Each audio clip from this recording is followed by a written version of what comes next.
أشهد أن لا إله إلا الله وحده لا شريك له وأشهد أن محمدا عبده ورسوله أما بعد فأعوذ بالله من الشيطان الرجيم بسم الله الرحمن الرحيم الحمد لله رب العالمين الرحمن الرحيم مالك يوم الدين إياك نعبد وإياك نستعين اهدنا الصراط المستقيم صراط الذين أنعمت عليهم غير المغضوب عليهم ولا الضالين. دې ذکر روان وو د دغه واقعاتونه که یو طرف ته مونږ د رسول کریم صلی الله علیه و آله وسلم د سیرت او د ژوند د واقعاتو نه خبرېږو نو ورسره ځینې تاریخي خبرې دي چې زموږ علم ته راشي او ځینې غلط روایتونه دي چې په ګوته شي که تاریخ لولئ نو او دغه روایتونو د اسلام یوه غلطه څهره د غیرو مخې ته وړاندې کړې ده او د اسلام مخالفانو د اسلام مخالفان د نه فایده پورته کوي د اسلام بدنامولو لپاره او شدت پسنده مسلمانان چې کوم دي هغوی خپل د مقصدونو پوره کولو لپاره دا استعمالوي. حضور فرمایي چې بهرحال نن چې زه کوم واقعات بیانوم به په دې کې لومبی واقع د عمر بن وهب ده.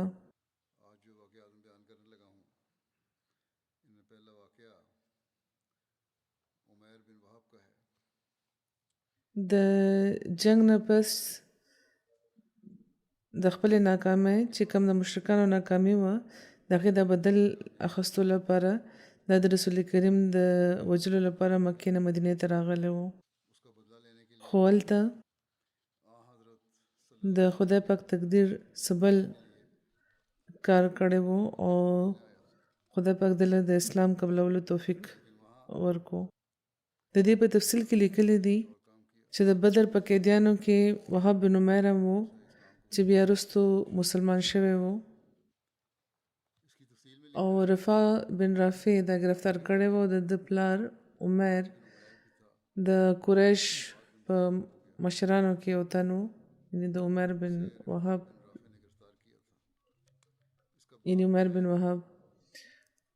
او د مکې کې رسول کریم صلی الله علیه و آله وسلم د هغوی صحابه له ډېر تکلیفونه ورکړي وو خو بیا د بدر د غزا نه پس دا مسلمان شوی و. تفصیل د دې داسې دی چې مسلمانېدو نه مخکې عمر او صفوان بن امیه یو ورځ په مکې کې حتیم سره جوخت ناست و. صفوان هغه وخت پورې مسلمان شوی نه و او دوی دواړو د بدر په جنګ کې د خپل شکست او د خپلو د لویو سردارانو باره کې خبرې کولې چې په دغه جنګ کې وژل شوي وو. نو صفوان وویل چې قسم په خدای چې دغه سردارانو د وژل کېدو نه پس د ژوند خوند اډو ختم شوی دی. نو عمر ورته وویل چې قسم په خدای ته رښتیا ویلی یې او هغه دا هم وویل چې په ما د یو تن قرض نه وی چې واپس کولو ما سره څه انتظام نه جوړېږي لګیا دی او که ځان پسې د خپل د ماشومانو د خپل د ښځې د پریشانۍ خیال راته نه وي چې ما نه پس په تنګ دستی کې مبتلا کېدی شي نو زه به تللی وی او ما به محمد صلی الله علیه و آله وسلم وجلی وی ځکه چې زما هلته د تلو وجه موجوده ده، ځکه چې زما زوی هغې سره بندیوان دی.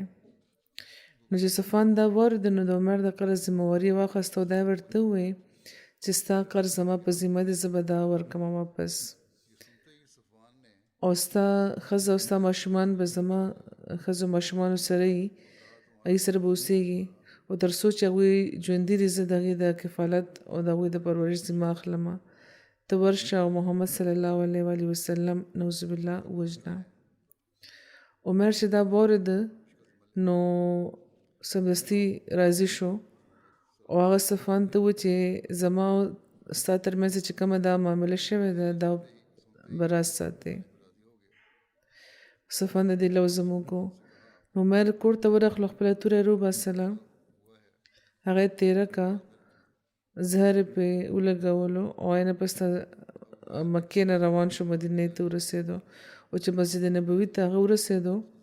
نو حضرت عمر رضی الله تعالی عنه نورو مسلمانانو سره ناست و او د بدر د غزا هغوی خبرې کولې. او عمر چې څنګه د مسجد نبوي په دروازه خپله اوښه کېنوله نو حضرت عمر نظر په هغه پرېوتو چې دا توره په لاس را روان دی، را کوزېږي لګیا دی. حضرت عمر چې هغه ولیدو چې د خدای دشمن عمر بن وهب چې څنګه یې ولیدو نو حضرت عمر وایي چې دا ضرور په څه بد اراده دلته راغلی دی. بیا حضرت عمر فوراً هلته نه پاڅېدو او رسول کریم له ورغلو د هغوی حجرې ته، ورته یې عرض وکړو چې یا رسول الله د خدای دا دشمن عمر بن وهب په لاس کې بربنډه توره نیولې راغلی دی. هغوی ورته وفرمیل چې هغه ماله راوله دننه، هېڅ خبره نشته، ته هغه ماله راوله.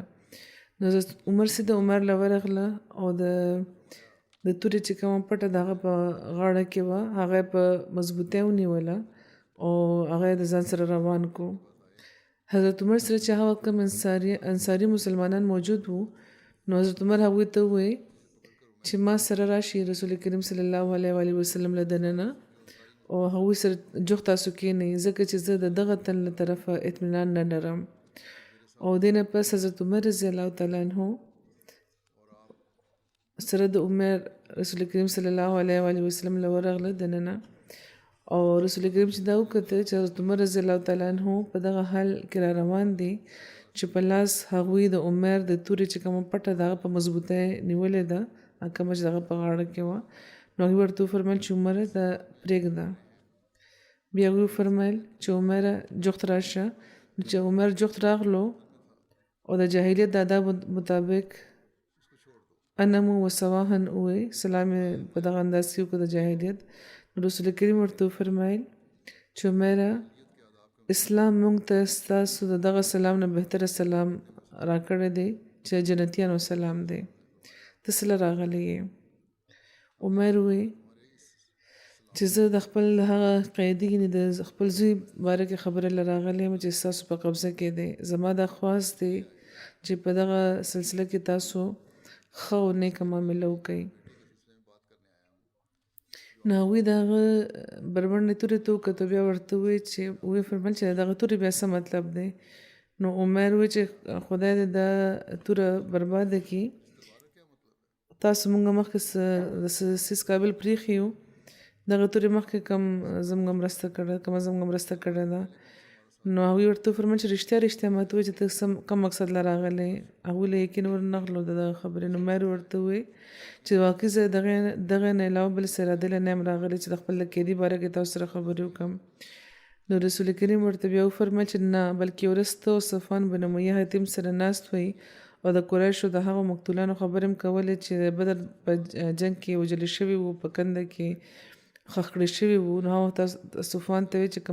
ما باندې یو قرض نه وي او د خپل د بال بچ فکر راته نه وي نو زه به تللی وې، ما به محمد وژلی وې. او صفوان زما د قتل په شرط ستا د قرض د ختمولو د ښځو او د بچو ذمهواري اخیستې ده. نو عمر فوراً ووایي چې رسول کریم له ټولې خبرې خدای پاک ورته ویلی وي چې داسې شوي وو. نو چې هغه چې دا واورېده نو روایت کې دا لیکلي چې فوراً دا و چې زه دا ګوي ورکومه چې تاسو د خدای رسول یې، یا رسوله تاسو له اسمان نه چې کومې کم خبرونه راتله او تاسو باندې چې کومه وحي نازلې ده مونږ به دغه انکار کولو او تر څو چې دغه معاملې تعلق دی نو هغه حتیم سره ما نه بغیر د صفوان نه بغیر بل یو دریم تن موجود نه و او نه څوک خبر د زموږ د دغه خبرونو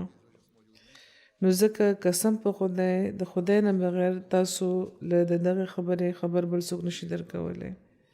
نو ټول تعریفونه د خدای پاک لپاره دي چې هغه د اسلام طرف ته زموږ رهنمایي وفرمایله او هدایت یې راکړو او موږ له په دغه لاره باندې روانېدو توفیق راکړو هغه نه پس عمر کلمه وویله او رسول کریم صحابه ته وفرمیل چې خپل ورور له د دین تعلیم ورکوي او دته قرآن وښایي او د ده قیدي رها کوي نو صحابه فوراً د حکم تعمیل وکړو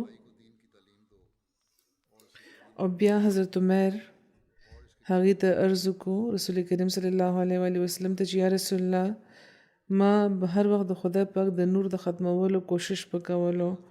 او کومو خلکو چې د خدای دین قبول کړی و نو هغوی له به ما زبردست تکلیفونه ورکول نو زه دا خوښوم چې تاسو ماله د مکې ته د تلو اجازت راکوي چې زه هلته ورشم او د مکې خلک د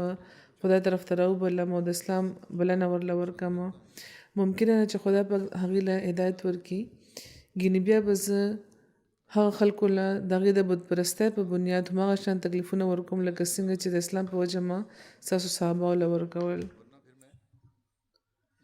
رسول کریم صلی الله علیه وسلم هغه له د اجازت ورکو د مکې د تلو تکلیفونه رسولو لپاره نه بلکې د تبلیغ لپاره نو هغوی مکې ته واپس لاړو د هغوی زوی وهب بن عمر هم مسلمان شوی و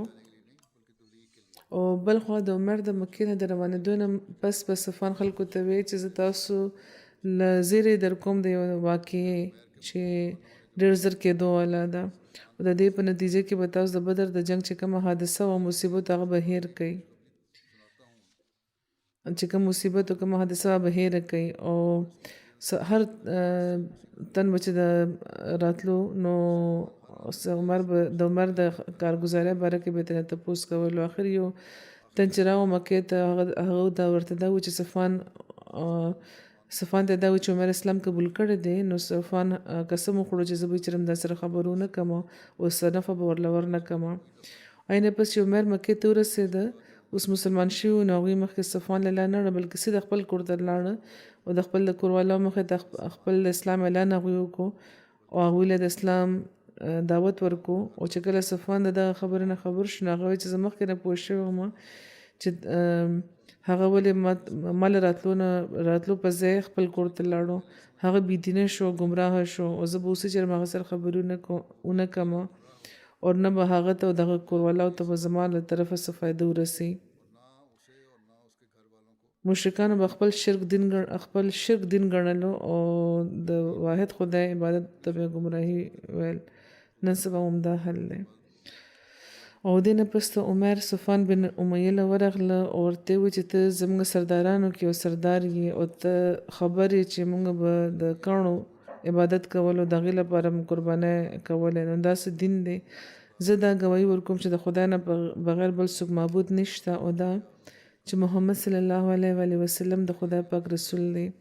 خو صفوان د عمر د خبره هیڅ جواب ورنکړو نه د هغې طرف ته څه پام وکړو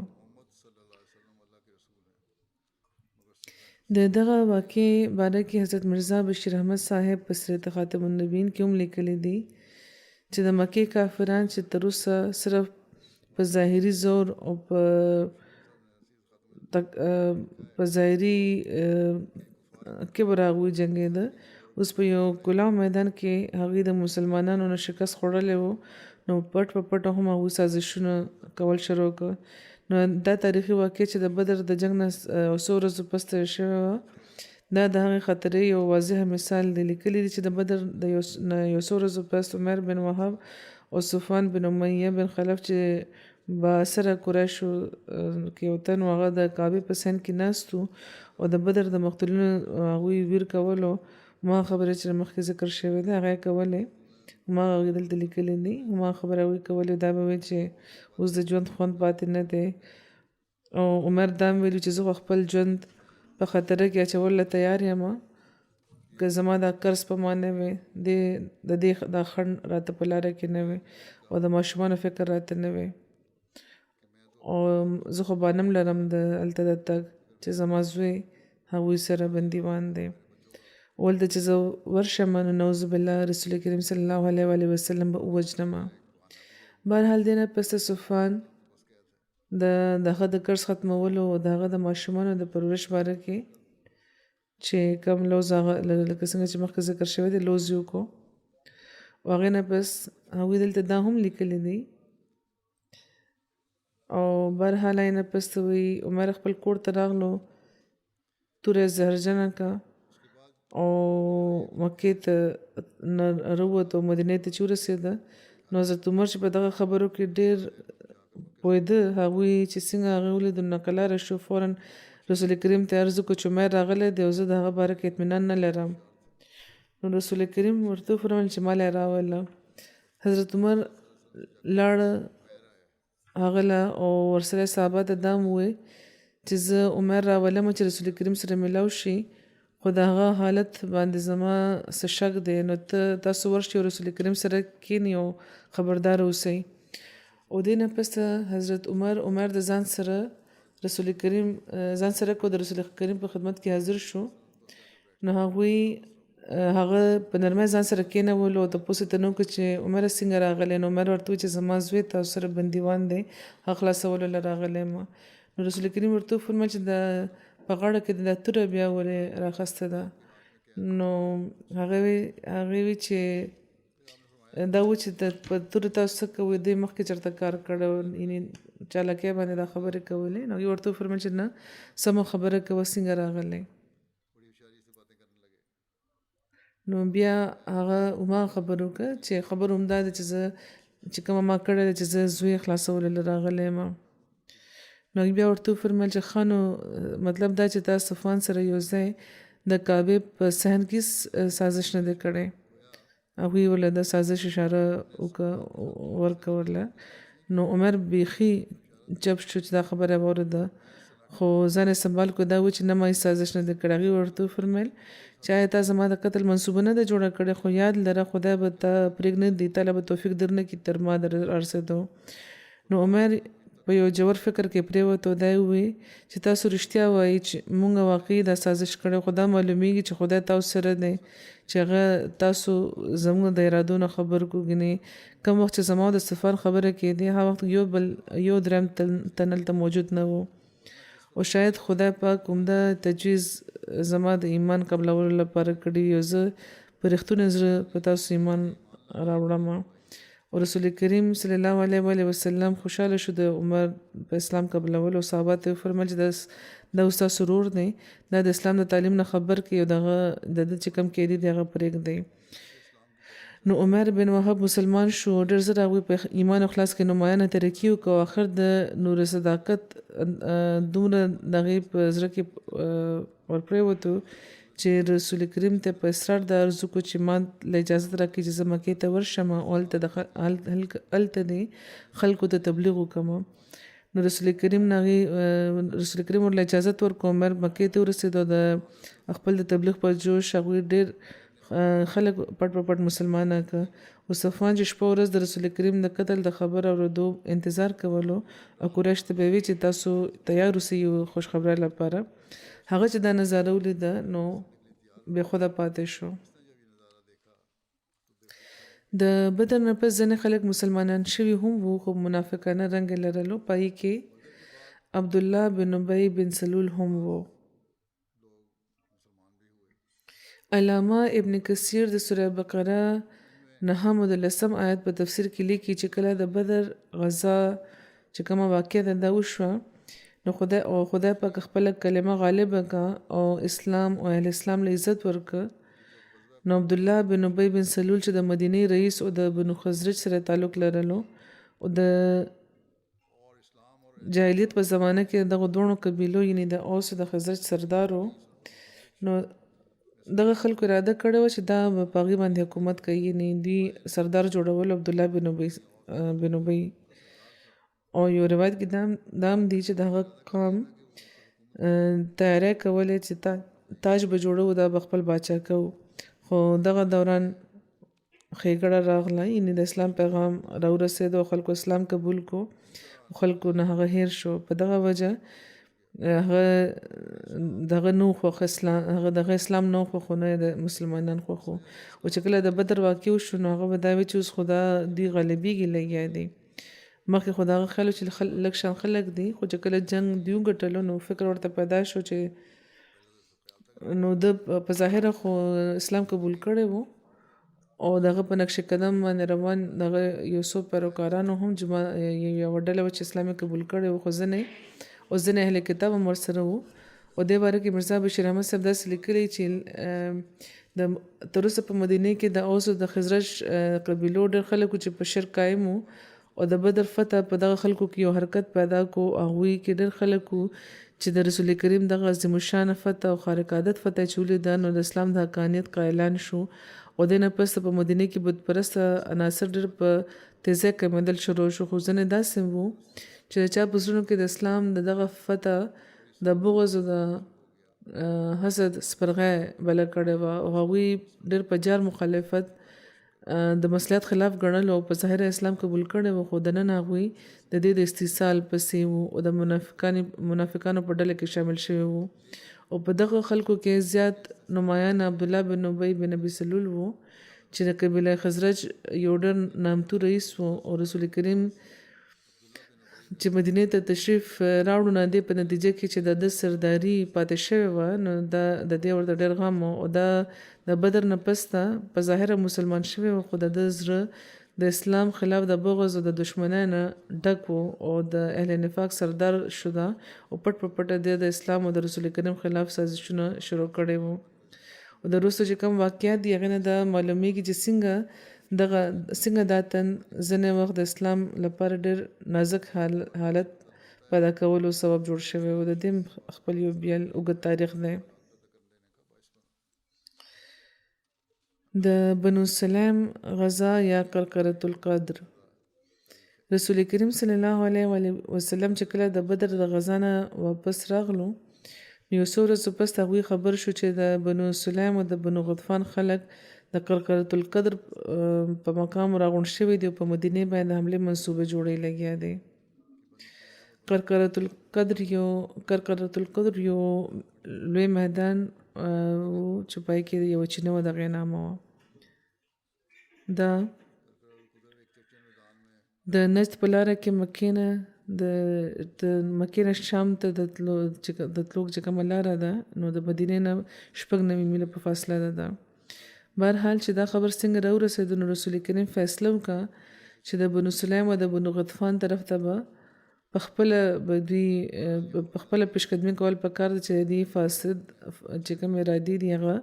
په خاورو کې ومږلی شي. نو هغوی په خپله د 300 صحابه سره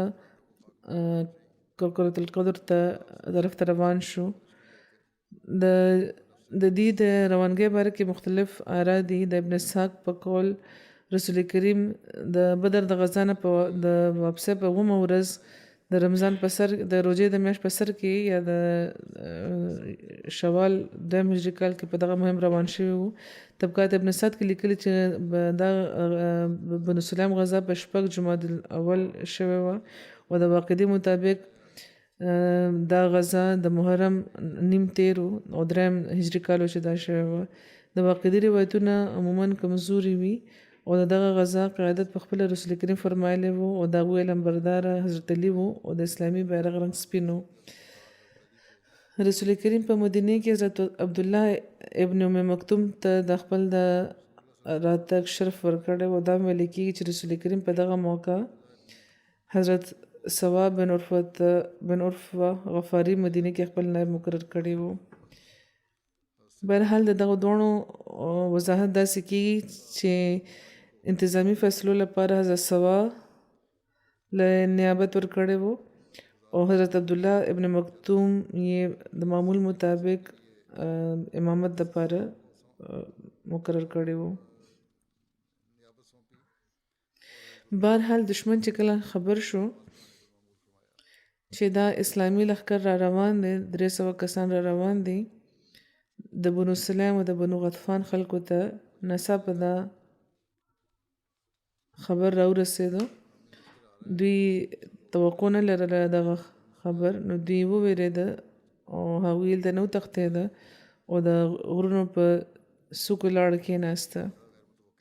رسول کریم صلی الله علیه و آله وسلم د اسلامي لښکر سره قدر وادي ته ورسېده نو د هغوی ته د اوښانو د قدمونو د نشانونو علاوه د اوبه هم ورته ښکاره شوې خو هغوی ته په دغه علاقه کې د دشمن یو تن هم میلاو نه شو. نو رسول کریم صلی الله علیه و آله وسلم د صحابه یوه دسته د واده چې کوم بالایي طرف ولته روان که او په خپله د قسمه مزاحمت سره مخ نه شو او بطن واده ته تشریف یوړه هغوی. هلته رسول کریم ته یو څو شپونان میلاو شو او چې پکې یسار نوم یو غلام هم و. رسول کریم د هغه نه د بنو سلیم او د غطفان د خلکو باره کې چې تپوس وکړو نو هغه جواب ورکړه چې زه د هغې نه یم خبر زه خو بس اوښانو له اوبه ورکوم او چا له په پنځمه ورځ او چا له په څلورمه ورځ او مقامي چې کوم خلک دي د هغوی د چینو طرف ته برختلی دي او موږ د اوښانو سره د دغه معاملې نه بیخي بیل یو. او بهرحال رسول کریم چونکې دی په جنګ په اراده دا خلک راغلي و د هغوی دا سامان و نو هغوی د اوښانو دا شپونان چې کوم دی په حراست کې واخیسته او تر 3 شپو پورې هغوی هلته قیام فرمایلی و. د یو روایت مطابق 10 شپو پورې هغوی هلته ایسار و او څومره موده چې هغوی هلته وو نو هیچا ته هم جرأت ونه شو د هغوی سره د مقابلې او دغه شان هغوی بغیر د څه جنګ نه فتحیابه واپس راغله. یو روایت کې دا بیان شوی دی چې رسول کریم صلی الله علیه و آله وسلم له چې کوم اوښان د غنیمت د مال په طور ملاو شوي وو د هغوی شمېر 500 وو. ځکه چې دا خلک د جنګ په غرض راغلي وو خپل مال هغوی هلته پرېښود تښتېدلي نو ځکه د هغه وخت د رواج مطابق دا جایز وو چې هغه د هغوی مال د هغې نه واخیستی شي دا مال غنیمت و. نو هغوی د دغه مال خمس راویستی وو باقي چې کوم 400 وو هغه په مسلمانانو کې تقسیم کړي وو. هر مجاهد ته 2 ملاو شوي وو خان. دا لښکر د 200 مجاهدینو لښکر وو. یسار د هغوی برخه ته راغلی و نو هغوی بیا هغه آزاد کو. دغه شپونو چې دی هغه بیا آزاد کو. رسول کریم دغه مهم لپاره 15 ورځو پورې د مدینې نه بهر و. د دې تفصیل حضرت مرزا بشیر احمد صاحب په سیرت خاتم النبیین کې داسې لیکلی چې د هجرت نه پس د قریش مکه د مختلفو د عربو قبایلو دوره کړې و. ډېر قبیلې هغوی د مسلمانانو دشمني کړې وې او دغه قبیلو کې د طاقت او د شمیر په لحاظ زیات اهمې قبیلې د عرب چې کومه منځنۍ برخه وه د نجد علاقه دغې 2 قبیلې وې چې نامې بنو سلیم او بنو غطفان وې او د مکې قریش دغه دواړه قبیلې په خصوصیت ځان سره کړې وې او د مسلمانانو خلاف یې ودرولې وې. نو سر ویلیام میور هم دا لیکلی دی چې د مکې قریشو خپله توجه دغه نجدي علاقې طرف ته کا او د دغه علاقې قبیلې د ځان سره د دغه علاقې قبیلو سره مخکې نه هم زیات ژور تعلقات قایم کو. د هغه وخت نه پس ته د سلیم او د غطفان قبیلې د محمد صلی الله علیه و وسلم سخت دشمنه شو. د دغه دشمنی مسلمانانو خلاف عملی صورت خپل کو. نو په قریش کې د اشتعال انګیزۍ او د ابو سفیان د عملي نمونې په نتیجه کې دوی په مدینې باندې حملې چې کوم خل ښه پوخ کو. دا مستشرق دی ده هم دا منلې ده تسلیمه کړی چې دوی را یوځای شوي وو حمله یې کول غوښته په مدینې نو ځکه دوی سره چې کوم سلوک وشو د مال غنیمت د اخیستو هغه بالکل جایز و. بهرحال مخکې حضرت مرزا بشیر احمد صاحب لیکي چې کله رسول کریم صلی الله علیه و وسلم د بدر نه واپس راغله او دوی ته لا یو څو ورځې شوې مدینې ته د راتلو نو دوی ته دا اطلاع ملاوه شوه چې د سلیم او د غطفان قبیلو یو لوی لښکر په مدینې باندې د حملې په نیت قرۃ القدر کې جمع کیږي لګیا دی او د بدر د جنگ سره دومره جوخت دغه خبر راتلل دا ظاهرول چې اوس د قریشو لښکر د مسلمانانو خلاف چې کله د قریشو لښکر د مسلمانانو خلاف د حملې په نیت د مکې نه راوتې نو د قریش رئیسانو به هماغه وخت د سلیم او د غطفان قبیلو ته هم دا پیغام لیږلی وي چې تاسو د بل طرف نه په مدینې باندې حمله وکړئ او دا هم ممکن دی چې کله ابو سفیان د قافلې نه بچ شو ووتو نو هغه وخت څه قاصد وغیره هغه قبیلو لېږلې و چې د مسلمانانو خلاف د راوتو تحریک یې ورته کړی و. خو بهرحال لا رسول کریم صلی الله علیه وسلم د بدر د جنگ نه فارغ شوي ایلوس مدینې ته را رسېدلی و چې دا وحشتناکه اطلاع ملاوه شوه چې د سلیم او د غطفان قبیلې په مسلمانانو باندې حمله کوونکي دي. دا خبر چې هغوی واورېدو نو فوراً د صحابه یوه ډله هغوی د ځان سره کا او د پیشبندۍ په طور نش طرف ته روان شو. خو چې کله هغوی د ډېرو ورځو تکلیف دی سفر چې وکړو موضوع القدر د قرقرې یعنی هغه میدان ته چې ورسېدو نو معلومه شو ورته چې د بنو سلیم او د بنو غطفان خلک چې خبر شو چې د اسلام لښکر را روان دي نو هغوی په غرونو لاړو پټ شو. او رسول کریم د دې په لټون کې د مسلمانانو یو دسته چې روانه کړه په خپله د بطن واده طرف ته ورغلو خو هېڅ د دوی نښه میلاوه نه شوه. خو د دوی د اوښانو یو شپول و چې دوی ته میلاو شو په یوې واده کې سرېدو. نو د جنگ د قوانینو د لاندې صحابه په دې باندې قبضه وکړه او رسول کریم مدینې ته واپس شو. د دغو چې اوښانو چې کوم شپون هغه یسر نوم یو غلام و چې د اوښانو سره قید کړی شوی و او د باندې د رسول کریم د صحبت داسې اثر شوی و چې لا زیاته موده تېره نه و چې مسلمان شو او رسول کریم هغه د خپل عادت مطابق د احسان په طور آزاد کړی و خو تر مرګه پورې هغه بیا د هغې د خدمت نه جدا شوی نه و. بیا د مسلمانان چې کوم لوی ړومبی وړوکي اخترو د په 2 هجري کال کې په شوال کې شوی دې باره کې لیکلي چې د هجرت په 2 کال د روژې د میاشت په ختمېدو رسول کریم ړومبی اختر منځلی و او رسول کریم فرمایلی تپوس کړو چې د جاهلیت په دور کې تاسو چې په کومو 2 ورځو به خوشحالي کوله د دې حقیقت او حیثیت څه دی. عرض ورته وکړی شو چې موږ به دې نه مخکې دا خوشحالۍ همداسې به نمانځلې چې څنګه اوس رایج دي. نو هغوی ورته وفرمیل رسول کریم چې خدای پاک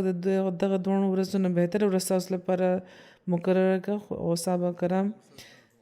نو ورنه ډېر په شوق تپوس وکړو چې کومې ورځې نه رسول کریم ورته وویل چې عید الفطر او عید الاضحی یعنې لوی اختر او وړوکي اختر او لوی اختر او په دغو 2 ورځو د هېڅوک روژه نه نیسي خورئ څښئ او خوشحالي کوئ او دغه 2 ورځو کې به د هغوی عیدګاه ته تشریف وړو او عیدګاه د مدینې په مشرقي برخه کې یو طرف ته و او هغوی به هلته یو لارې باندې به تلو په بله لاره به واپس راتله او داسې به د جلوس شکل شو او په غیر مسلمو به روب طاري کېدو او په غیر مسلمو به روب طاري کېدو. یو ځل د وړوکي اختر مونځ هغوی په مسجد نبوي کې هم کړی و ځکه چې دغه مونځ په وخت باران ډېر تیز شوی و او دغه اختر باره کې حضرت مرزا بشیر احمد صاحب لیکلی دي چې د وړوکي اختر باره کې چې کوم لیکلي هغه دا دي چې د روژې فرض کېدو نه پس چې کله روژې ختم شوې نو رسول کریم خدای پاک په حکم صدقة الفطر حکم جاری کړی و چې کم مسلمانان چې توان لري نو هغوی د خپل ځان طرف نه د خپل د اهل ویالو د توابع له طرفه د یو سا په حساب کجورې یا انګور یا اوربشي یا غنم دا د صدقة العید په طور دی ورکي او دا صدقه د غریبانانو مسکینانو یتیمانو او په کورونو کې به تقسیمیږي او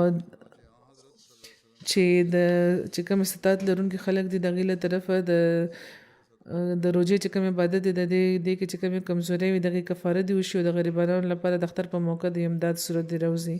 نو رسول کریم په حکم د هر یو اختر د روژې د اختر نه مخکې به باقاعده صدقه اخیستله کېده د هر کشر مشر نه ښځه او سړي نه او په یتیمانو او غریبانانو او مسکینانو کې به تقسیمېده. نو هماغه کال نه اختر شروع شوی و عید الفطر یعنې وړوکي اختر او رسول کریم حکم ورکړی و چې د روژې میاشتې ختمه شي نو د شوال په لومبۍ ورځ به اختر کوئ او دا اختر د دغه خبرې په خوشحالۍ کې چې خدای پاک موږ له د روژې د عبادت توفیق راکړو. خو خو څومره د دلربا یې دا شان دی چې رسول کریم د خوشحالۍ اظهار لپاره عبادت مقرر کو او دا حکم ورکو چې اختر په ورځ د ټول مسلمانان یو ځای کې راغونډ شي مخکې 2 رکعات مونځ وکړي او بیا دغه مونځ نه پس بېشکه په جایزه طور د ظاهري خوشحالي وکړي ځکه چې د روح د خوشحالۍ په وخت د جسم هم حق دی چې هغه هم د په خوشحالۍ کې برخه واخلي. اصل کې اسلام د ټولو لویو عبادتونو په اختتام چې په اجتماعي طور کېږي اخترونه مقرر کړي دي. نو مونځونو نه پس نو د مونځونو چې کوم اختر دی جمعه ده او هغه د هر هفته نه پس د مونځونو نه پس راځي لکه اسلام کې د ټولو او اسلام کې په ټولو اخترونو زیات د افضل ګرځول شوی دی. او بیا د روزو چې کوم اختر دی چې د رمضان یعنی د روزې د میاشت نه پس راځي او بیا د حج اختر دی چې د حج په 2مه ورځ کېږي او دا ټول اخترونه په ځان کې عبادتونه دي او د اسلام ټول اخترونه په ځان کې عجیب شان لري او دینه د اسلام په حقیقت ډېر رڼا پریوزي او دا اندازه کولو موقع ملاويږي چې څنګه اسلام مسلمانانو هر کار د خدا پاک ذکر سره تړي. نو دا اهمیت د اخترونو چې دا یاد ساتل پکار دي چې صرف خوشاله نه بلکې د خدا پاک ذکر هم پکار د عبادت هم پکار دي. فرمایي چې تاریخ نه په دې باندې لري کېدم غنی ما به تاسو دا وی چې څنګه اسلام د یو مسلمانان هر حرکت او پسکون هر کول او فعل د خدا پاک یاد ګرځولې دي. د هر ورځ چې کوم معمولی کارونه دي ناسته پاسته ګرځیدل پاسېدل او د کېدل خوراک سکاک لمبا کپڑے بدلول جامې بدلول سپلا پخپو کول کور نه بهر تلل دننه راتلل سفر ته تلل سفر نه واپس کېدل هر څه چې خرڅای یا په بیا اخلي بره چرته په بلندای ځای که د بلندای نه لاندې راکوزېږي که جومات کې داخلېږي جومات نه بهر راځي دوست دشمن سره د ملاوېدو په وخت نوې میاشت لیدو په وخت د ښځې له تلو په وخت هر کار شروع کېدو د ختمېدو ان تر دې چې انګي والو پورې هر خبره سنه څه طریقې سره د خدا پاک په ذکر سره وابسته کړې ده. نو دا د اسلام تعلیم دی چې همیشه هر حقیقي مسلمان ته وړاندې ساتل پکار دي چې خدا پاک هر وخت هر خبره زموږ مخې ته کېدل پکار دی. او دغه حل کې که مشرکان د عربو مشرکان رسول کریم باره کې چې دغه تعلیم راوړونکي دي که دغه په زړه کې دا خیال راځي چې رسول کریم ته د خدای جنون شوی دی نو دا څه حیرانتیا خبره نه ده. واقعي یو دنیادار ته دا خبره د جنون نه بغیر بل څه نشي ښکاره کېدی. خو چا چې د خپل هسته حقیقت باندې څوک پوه شو هغه خبر دی چې ژوند هم د دغه خبرې نامه ده. حقیقي ژوند هم دا دی چې خدای پاک د همیشه انسان ته یاد وي. حضرت فرمایي چې دغه موده کې دوه نورو مشتبه واقعاتو ذکر ملاویږي د بدر د جنگ نه پس او د مخکې چې سرسري جایزه واخیستل شي نو دا صفه ظاهرېږي چې دا اسې جوړې شوې کیسې دي صفه معلومیږي. او لومبه واقع د اسماء بنت مروان قتل دی او دا بیانېږي چې هغه قتل شوی و او د دې تفصیل کې بیان شوی دی چې حضرت عمر بن عدي یو نابینا صحابي و حضرت عمر د ختمي قبیله سره تعلق لرلو ټولنه مخکې پکې مسلمان شوی د هجرت 2م کال د روزې 15 شپې لا پاتې او رسول کریم عمر بن عدي ختمي ولېږلو د اسماء بنت مروان طرف ته چې یو يهودي ښځه وه او د مرصد بن زید بن حسن انصاري ښځه وه چې مسلمان شوی و. او اسماء بنت مروان د قتل د حکم ورکولو وجه دا و چې دی به اسلام ته کنځلې کولې او دا بیانېږي چې د اسلام چې دی به رسول کریم خلاف خلک راپارول او شعرونه به ویل او یې روایت کې راځي چې دی به ګنده کپړې مسجد نبوي کې وړولې یعنی کیسه جوړولو لپاره په دا هم خبره شامل کړې شوې ده. او دغه شان رسول کریم ته مسلمانانو له بده تکلیفونه رسول. نو حضرت عمر د شپې په تیاره کې دغه کور ته لاړ چې کله حکم ورله ورکړ رسول کریم نو دغه ښځې کور ته لاړو او د دې ګیر چاپېره دغه ماشومان وده و او یو ماشوم له هغې پیا ورکولې نو حضرت عمر په خپل لاس هغه وکته معلومه که چې دا ده او بیا ماشوم دغه نه لرې کو خپله توره دغه په سینه کېښوده او پوره زور یې په واچولو تر دې چې توره دغې د ملا نه بهر راووته. او دې نه پس عمر بن عدي مدینې ته واپس راغله او سهار لمونځ یې رسول کریم پسې وکړه. او چې کله رسول کریم د لمونځ نه فارغ شو نو نظر یې په عمر پرېوتو نو هغې ترې تپوس کو چې تا د مروان لور ووژله نو هغې ورته عرض وکړو چې نو بیا د تپوس کو چې آیا د دغه قتل په نتیجه کې په ما څه ګناه زما په ما څه ګناه راغله. نو په ما باندې څه ګناه د دغه قتل په وجه نو یو طرف ته خدای لیکلی چې رسول کریم ورله حکم ورکړ او رسول کریم لګلی اوس دا تپوس کوي چې دغه قتل په نتیجه کې په ما څه ګناه راځي نو په دې رسول کریم ورته د عربی او غیر معروفه محاوره دغه ورته وی چې لا ينتهي فيها انسان چې دې دغه په وجه خو بدو چې لم یو بل سره ونه جنګي یعنی دغه خزه قتل دونه معمولی دی چې دغه مخالفت کوونکي به مخالفتونه کوي لیکل شي دا کلمه دا محاوره کلماتو کې ده چې رسول کریم نه علاوه بل څه نه دا اوریدل شوی بهرحال همدا یو روایت ملاویږي دلته او دغه واقع نه پس رسول کریم د عمر نامه بصیر یعنی بینا کې خدا او حضرت عمر بن خطاب ته و چې دغه رون طرف ته وکړه چې دغه د خدا پاک په اطاعت کې شپه تیره کړې ده هغه ورته فرمایل چې نه دیته حضرت عمر بن خطاب وایي چې دغه رون طرف ته وګوري چې د خدا پاک په اطاعت کې شپه تیره کړه ورته فرمایل چې دته رون مه وایه بلکې دته بصیر وایه یو روایت کې دی چې د اسماء د قتل واقع داسې ده چې رسول کریم اسماء د بنت مروان د قتل اراده چې وکړ خلکو ته فرمایل چې څوک شته چې ما موږ خلاص کړي دغه خزانه په دې عمر بن دی چې دا زما ذمہ ده او دې نه پس د اسماء لاړو هغه کجوري خرڅولې هغه نو مر دغه مخه ته چې کوم کجوري پرته وي نو اشاره ورته وکړه چې دا دینه خه کجوري شته نو هغه او هغه د کور دننه لاړ او کجوري راخصله پر چې ټیټه شو نو ما غسو خي طرف ته وکړه دغه په سر مې وارو کو هغه مې وجله او رسول کریم بیا صحابه ته فرمایل چې کته هغه تن طرف ته قتل غواړي چې د خدای او د رسول نصرت کړی دی نو عمر بن دی وګوري او روایت کې دا چې کله رسول کریم د اسماء بنت مروان قتل جایز وګرځول نو حضرت عمر دا منت منلې وو چې که خدا پاک خپل رسول د بدر د جنگ نه خیر مدینه ته راو رسول نو زب اسماء وجنم او د بدر د جنگ نه پس زباغه وجنم نو چې کله رسول کریم د بدر د میدان نه کامیاب راو رسید مدینه ته نو حضرت عمر خپل منت مرکول لپاره د اسماء کور ته ورغلو هغه وجله یو روایت کې دا راځي چې اسماء بنت مروان د وجنه نه پس چې کله حضرت عمر هغه مال ته واپس راغله نو د هغه خزه چې کم زامن نو هغه د یو ډلې سره خپل مور خخوله عمر د چغو کته نو ورته چې تا دا وجله د نو ورته وی چې او بیا ورته چې فقیدونی جميعا ثم لا تنظرون چې تاسو ټول زموږ خلاف خپل چلونو چلوي خو بیا مالیس مهلت را نه کوي او قسم په خدای چې چا په تصرف کې زما ژوند کې تاسو ټول یو ځم شي او زما هغه خبرو کې چې کم به دغه خزه کول نو زه بس تاسو د ټولو مړی په خپل دغه تور الزوم او تر دې چې زه یا شهید شم یا تاسو ټول واصله جهنم کم او هغه ورځ نه بیا په بنو ختمي قبیله کې خپ واضح تور اسلام خوردل شروع شو او ګینغه نه مخه هغه چې کم خلک مسلمانان شي او هغه خپل اسلام پټولو علامه سهیلی لیکلی دي چې اسماء چې کوم خاوندو هغه د هغه قاتل او په کتاب استیاب کې حضرت عمر د حالات لاندې لیکلی دي چې هغه خپل خور وجلې و ځکه چې هغه رسول کریم له کنزل هغه رسول کریم ته کنزل کول خو په استیاب کې د عمر د خور نامه د لیکل شوی نو دا ټوله کیسه بیان کړې شوې ده د تاریخ او د سیرت ځینو کتابونو کې دا واقع ملاویږي خو سیاست او د حدیث په یو معتبر کتاب کې هم د دې ذکر نشته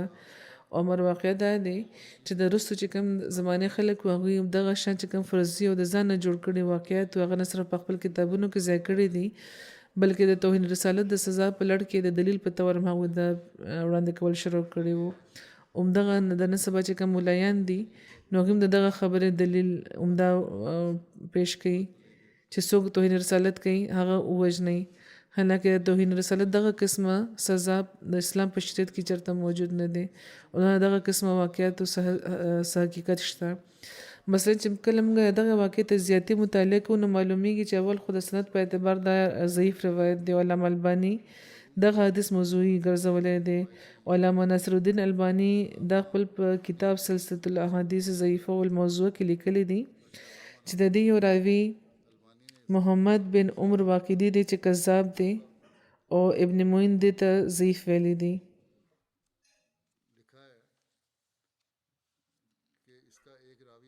او دې نه علاوه د درایت په لحاظ هم چې ورته وکتې شي نو دغه روایت باره کې ډېر سوالونه راپورته کیږي. مثلا دا چې صحابي نابینا و او دې نه باوجود یوازې څنګه دغه ښځه کور ته ورسېدو. که هغې که دا وایي چې مخکې به یې لاره کتلې وي ځکه باقاعده به تلل نو ځکه ورسېده، خو عین د شپې په وخت هلته څنګه ورسېده یوازې، او بیا دروازې ته م ورسېده، بیا دننه م لاړه، او بیا دا چې هغه ښځه د شپې په تیارې کې څنګه معلومه کړه. ګیر چاپېره ترېنه ماشومان هم وده وو نو هر یو یې کتو معلومولو، او دغه دوراني څوک هم راپانسېدو چې دوی دا معلومول، او بیا دا معلومه کړه چې هغې پیا ورکوله ماشوم له، او بیا چې هغې ښځې هم لیده چې دا نابینا دی نو خپل د دفاع هېڅ کوشش هغې یا مزاحمت هغې ونه کو. حالانکې د روایت مطابق قاتل دغه ماشوم چې پیس کړی هغې په زوره لرې کړی د مور نه، او دا دی نابینا و، ښځې سترګې لرلې، او بیا هم هغې څه شور جوړ نه کړو نه یې څه مزاحمت وکړو، دغه خاوند هم هلته وده و او هغه هم خبر نه شو. د ټولو نه لویه خبره خو ده چې نابینا صحابي بغیر د څه اواز نه څنګه خبر شو. او امید ته ورمه چې کم نابینا خلک وي هغوی په اوازونو خلک پیژني، یعنی دا چې دا دا اسما بنت مروان دا څنګه دی پیژندلی. او بل روایت چې کم دا کجرو والا دی نو دا مختلفې کیسې دي د وجلو. نو چې دویمه کیسه چې دا ښځه چې کله کجرو اخیستله دننه شوه نو صحابي خوا د خوا وکته نو ورته څوک هم ښکاره نه شو. نو دا هم خبره د غور قابله ده چې صحابي خو نابینا وو، نو په دغه صورت کې هغوی څنګه خوا د خوا کتې شو، څنګه هغوی دا ویلی شو چې دا مخامخ چې کومې کجورې دي دا هم ښې نه دي. خو که څوک دا وایي چې په لاس یې ورته لګولی و نو معلومه کړی نو ټیک ده، خو اخوا دې خوا کتو چې کومه خبره ده خو بیا شته که نه آیا څنګه کړې وه. یو روایت دا کې دا راځي چې کله هغه صحابي د ښځه وژلو نه پس رسول کریم خدمت ته ورسېد او د هغې د قتل اطلاع ورله ورکړه او بیا هلته نه واپس شو نو د هغې ښځې زامنو هغه ښخوله. نو دا هم د غور قابله خبره چې دا څنګه ممکنه ده چې دې خوا ته هغه ووژلی شو او بل طرف ته لږ ساعت پس ته هغه ښخېده هم او په لږ شان د وقفه کې دا ټول کارونه وشو. او دې نه علاوه یو تحقیق دا هم دی او دا هم زه بیان کړم، زموږ د خلکو دا تحقیق دی د دغه اختلافاتو دغه واقع د فرضي او د ځان نه جوړ شوی ثابتې دا تحقیق کې دا خبره چې په اکثرو روایتونو کې د دغې ښځې نامه اسما بنت مروان لیکلی شوې ده، خو د الاستیاب د مصنف په نظر کې دا اسما نه وه بلکې دا د عمر خور بنت عدي وه. او بل دا چې د قاتل نامه اکثر ځینو کې عمر بن عدي راغلی ده خو ځینې ځینو کې عمر بن عدي هم راغلی ده. او ابن درید په نظر کې دا دغه نامه غشمیر وه. او د ځینو نور روایتونو مطابق په دغه ټولو کې یو قاتل نه و بلکې دغه ښځې د کام یو تن و چې هغه لګې شوی دا یې وژلی وه، هغه وخت چې کله دې کجورې خرڅولې. د ابن سعد مطابق د قتل وخت د شپې چې کوم منځنۍ برخه د هغه و. د زرقاني د روایت مطابق د ورځې یا د ماښام وخت ظاهرېږي ځکه چې د روایت مطابق هغه چې کومه ښځه وژله شوې هغې کجورې خرڅولې. او بیا دغه روایتونو بیا د واردات په طریقې کې مختلاف دی چې دغې مری خفه کړی شوی وه یا دغې په خېټه کې خنجر ولی شوی و یا هغه په شپې په خوب کې وژلی شوی وه یا د کجورو اخیستو په بانه وژلی شوی وه. او بیا دا هم دی چې سیرت ابن هشام مطابق چې کله ابو وژلی شوی و نو دا منافقه شوی و. دغه عبارت نه ظاهرېږي چې لکه دا مخکې مسلمانه وه او د ابو د قتل چې دی واورېد نو بیا دا منافقه شوه. نو که دې نه مخکې مسلمانه وه نو رسول کریم په شان کې ګستاخي به دې څنګه کولی شوه او حجب به څنګه لیکله او د جومات بې حرمتي به دې څنګه کوله. د واقعي د روایت مطابق عمر دا ویل چې خدایه دا زما له طرفه ما باندې ستا له طرفه دا نظر دی که ما د رسول کریم که رسول کریم په مدینې ته ورسېدو په خیر نو زه به ضرور دا ښځه وژنمه. خو دایره معرف سیرت محمد په قول مطابق دی نابینا و نو دغه ځکه دی د بدر په غزا کې نه شامل شوي. او د دغه مصنف د دغه واقع په تناظر کې د واقعي دا قول چې دا نابینا کېدو نه باوجود په جهاد کې برخه اخیسته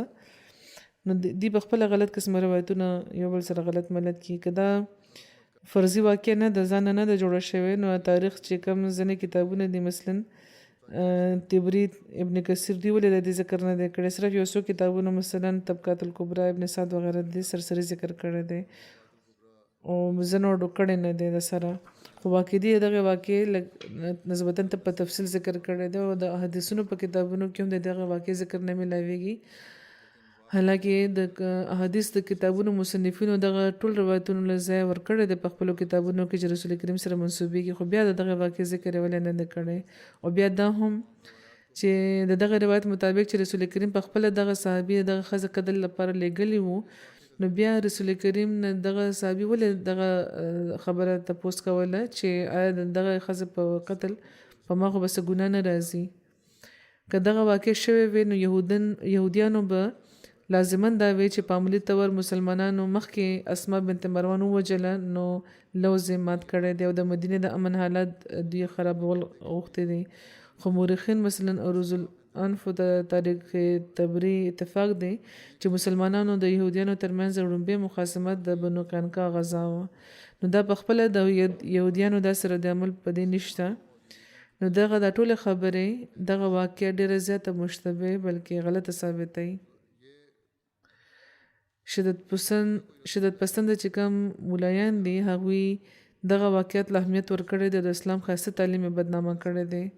او نن سبا هم دغه شان د ځان نه جوړ شوي چې کومې کیسې دي هغه دوی جوړی او د احمدیانو خلاف هم د شدت پسنده اظهار کوي لګیا دي او خلک را پاري لګیا دي د مولایان دویمه واقعه ده هم د سره ملاویږي هغه به انشاءالله آینده بیانوم هغه هم په واضح تور ثابتېږي چې غلطه ده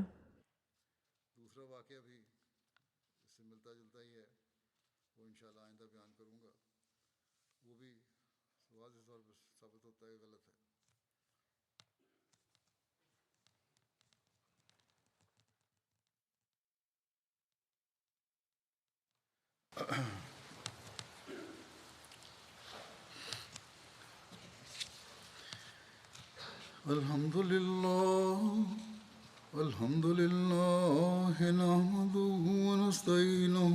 ونستغفره ونؤمن به ونتوكل عليه ونعوذ بالله من شرور أنفسنا ومن سيئات أعمالنا من يهده الله فلا مضل له ومن يضلله فلا هادي له ونشهد أن لا إله إلا الله ونشهد أن محمدا عبده ورسوله عباد الله رحمكم الله إن الله يأمر بالعدل والإحسان وإيتاء ذي القربى وينهى عن الفحشاء والمنكر والبغي يعظكم لعلكم تذكرون اذكروا الله يذكركم وادعوه يستجب لكم ولذكر الله أكبر